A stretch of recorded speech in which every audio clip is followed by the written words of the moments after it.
आम्ही आलो होतो दवाखान्यामध्ये, खूप दिवसांनी ह्या दवाखान्यामध्ये आलो होतो. आणि जेव्हा इशू लहान होती 5 का 6 महिन्याची तेव्हा आम्ही आणलं होतं. त्याच्यानंतर ती डॉक्टर नव्हत्या का काय माहिती, आमचा टाईम मिस आऊट होत होता. आणि तिला सर्दी आणि खोकला आणि कफ होता. इकडे तिकडे नेऊन बघितलं पण तिला फरक येत नव्हता, म्हणून आम्ही एकच डॉक्टर ठेवतो.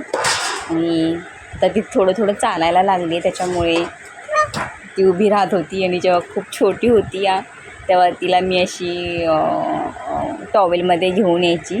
ते दिवस आठवत होते मला बसल्या बसल्या. आणि जस्ट मी प्रेग्नेंट असते, मोस्ट ऑफ द म्हणजे ट्रीटमेंट ह्या डॉक्टर खूप चांगले डॉक्टर आहे.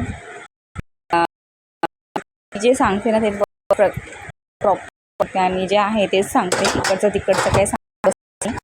आणि इथे जी मस्ती एवढी चालू होती ना, भयानक मस्ती करत होती. आणि ती समोर ती मुलगी होती, तिच्याशी ती गप्पा मार होती बाजूला, ती गप्पा पण चालू होतं तिच्या. आणि माझ्या तिकडे येते तिकडे जाते.